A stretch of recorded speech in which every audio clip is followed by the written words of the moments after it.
আমার আগের মা না আমার পেটটা দিয়ে কই নিজ হাতে নিজে খায় আরে। তোমার আগের রান্নার তো সেটা তোমার সৎ মা, আমি তো তোমার আপন মা, তোমার খাওয়াই দিব না? এখন থেকে সবসময় তোমার খাওয়া দিব। এখন কথা কই কও না মা। বাড়িতে চুম্মা দিই। একটা মাইয়া দিচ্ছে, আমি মা ছাড়া মানুষ, একটা মা দিচ্ছে আপনার মতো একটা মানুষ আমার স্বামী। আর কিছু লাগে? কি ব্যাপার, কে আপনি? কেমন আছো তুমি? আমার কাছে তুমি কি চাও? ক্ষমা চাইতে এসেছি, তুমি ক্ষমা করে দাও। আমি জানি আমি অনেক বড় ভুল করে ফেলছি, তুমি আমার ক্ষমা করে দাও। ক্ষমা? তোমারে ক্ষমা করবো আমি? আমার বাচ্চা, আমার পঙ্গু মা। আরে আমি যদি তোমার ক্ষমা করি, আমার তো মনে হয় না আল্লাহ তোমারে ক্ষমা করবো। ঠিকই বলছো, আল্লাহ আমার বিচার করছে। যার লেগে আমি তোমার ছেড়ে আমরা সুখের সংসার ছেড়ে চলে গেছি, ওই আমার লোক বেইমানি করছে। আমি বুঝতে পারি নাই ও যে আমার মিথ্যে ভালোবাসা দেখায় আমার বিয়া করবো কইয়া আমার নিয়ে গেছে, আজ আমার রাস্তায় পালাইয়া দিয়ে গেছে।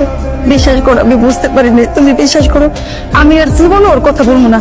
আমার মাথা শুয়ে গেছে, আমি ওর কথা আর মুখেও নেবো না। বিচার বলে একটা কথা আছে না, প্রকৃতির বিচার।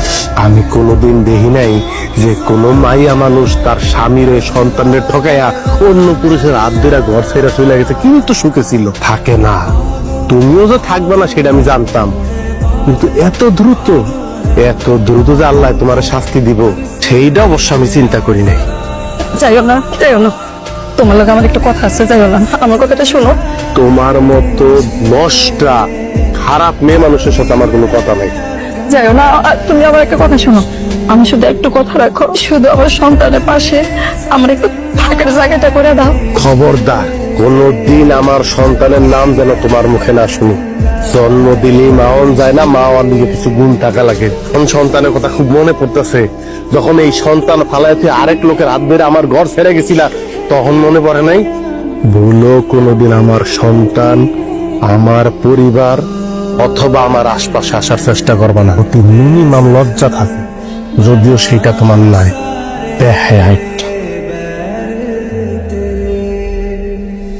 ওই রে আমার মা,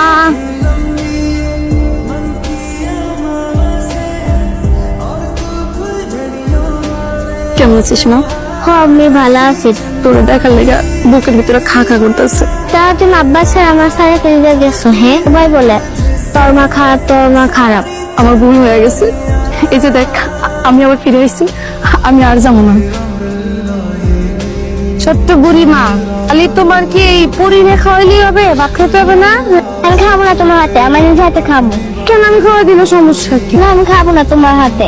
সৎমার হাতে কেউ খায়? হ্যাঁ সবাই বলে সৎমারা খারাপ, তুমিও খারাপ। তোমার এই কথা কে কইছে? হ্যাঁ আমি তোমার সৎ মা না, আমি তোমার আপন মা। হা করো। না আমি খাবো না। আম্মা আমার মারছে। দেন না, আমি ওরা খাওয়াই দিতে আইছি, আমার কাম বলো সৎ মা আমার হাতে খাইবো না, এই জন্য একটু শাসন করছি। আমি বাচ্চা ছিলাম, ভাত দেয় নাই, রেলিকা পাখির মুখ থেকে কয়টা ভাত চুরি করে এনে খাইতেছিলাম, আয়ে আমার মারছে, লোকে ফালাইয়া দিছে খাওয়ান গুলা। তুমি এরকম মিথ্যা কথা কইতেছো কি লিগা মা? আমি কেন মিথ্যা কথা কবো? তুমি তো আমার শাশু মেয়ে, যখন বাসায় থাকো না মাঝে মাঝে আমার দুইটা মারে আর কয় তোর বাপের কাছে কইলে আমার আরো বেশি মারবো। রূপা এগুলা কি কইতেছো? আপনি বিশ্বাস করেন ও এগুলা বানাই কইতেছে? রূপা থাক, আমি নিজ চোখে যেটা দেখছি সেটার অবিশ্বাস করবো নাকি তোমারে বিশ্বাস করবো? রূপা তুমি মিথ্যা কথা কইতেছো কেন মা? তুমি কি লিগা তোমার বাপের চোখে আমারে খারাপ করতেছো? তুমি তোমার বাপের কাছে মিথ্যা কথা কইতেছো কেন মা? সত্যি দেখো, আমার মায়া মানুষের প্রতি ভক্তি দাগি উঠে গেছিল, কিন্তু তোমারে বিয়ে করার পর মনে হয়েছিল না একটা পুণ্যের কাম করছি, তাহলে এমন একটা ভালো মানুষের কেন জীবন সঙ্গী হিসেবে পাইছি। তো আমার ধারণা যে ভুল তা তুমি প্রমাণ করে দিলা। আসলে দুনিয়ার সব মায়া মানুষই এক, ছলনাময়ী, উপরে এক ভিতরে আরেক রূপ। আপনি আমার ভুল বুঝতেছেন, আমার কোনো দোষ নেই। আমি দোষ ত্রুটি বিশ্লেষণ করতে আসি নাই, তবে কেউ যদি আমার মাইয়ারে কষ্ট দেয় তার আমি ছাইরা দিব না। আর রূপারে ভালোবাসা যদি এই বাড়িতে কেউ থাকতে পারে তাইলে থাকবো, আর নাইলে তার এই বাড়ি থাকার দরকার নাই। এই বাড়ির বাপ তার কপাল তুলতে যাইব।